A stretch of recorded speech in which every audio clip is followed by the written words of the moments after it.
یا عمر نمی چیز تاجیکی خوردم اینم خیلی خوردم پیش اردی گندمی بود همه بامزه خام ترش بود حالی دروزه رو میندازن خمیر دم میکنه همینم زهره این میخک سودا مینداختم که بوی ترشی بگیره همون اونای مرا تعریف میکرد بچه‌ام او قطعه مرا تعریف میکرد خیلی تعریف کنم با در مکتب چند کمیسی می اومد در خونی ما بود خطی ما بودن اولی میگم دخترا ما خای میکنن اوقات بدلیم نمیکنن روز شب بگم دفش میگم قطعه اوقات تلخ ترسون نمیخورم حاضر زمان سالاد میکنن مثال منطور میکنه قلمه را نمیدونن کلچی کلونم خای اکو حاضر میرن میخرن بسیار رسولی میخدم میدونم که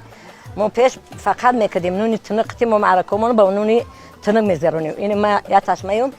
75 رفتن فقط معرکم داغی دارم که نونی چپوتی کنم کلچه کنم ای بازار یکم چی نخرم نوروی کلچه را میخرن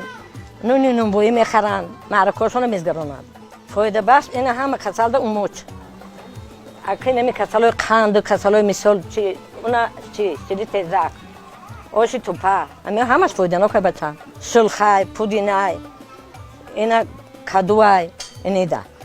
اوموز ده او چیزی تیزک هم همو آش توپاش دم همو همش هم خیلیه نوروی رولتون کدش کبیریون ساسیسکا میارن میگم همین نمی زهره میخره برن به همه کسلی همه پیش بچه هم داولینی نبود پیش کسلی های قند نبود برای چی که خوداگ نمیخوردن با خدا این خانه در اوقات خاموش بگم نمیرم بگم که ای چقایشه خیلی بریم خوداگ بخوریم و نخود اوقات میلی سادگی بره خوداگ بخوری شیر میپزم اور بیرونشون میکنم میروان مغازه خوداگ میرم میخورم همه دوری پیش من کسلی قند ندیده بودم ما داولینی را ندیده بودم بچه‌ام هر که حال ای فکر فرزندو گوه داولینی بلند میشه گو میشن این می قند پا همه میشه بچه ما چی میشه ای شکم مادر میگرده ای داولینی میگه ای داولینی ای کجا ما داولینی پیش آدمای قدیم داولینی نبود ما ندیده بودیم داولینی را ده کپی دریا گرید برای ایش بیار برای اوش بیار پرستامول بیار پرستامول همی مشت میخورن ما همی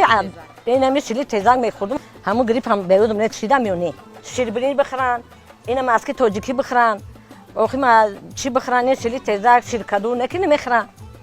ولی بگو که روغن زرد در خروتا بریم روغن زرد بو میکنه خونه نیوره که ما نمیخوریم جای روغن زرد دیگه چی هست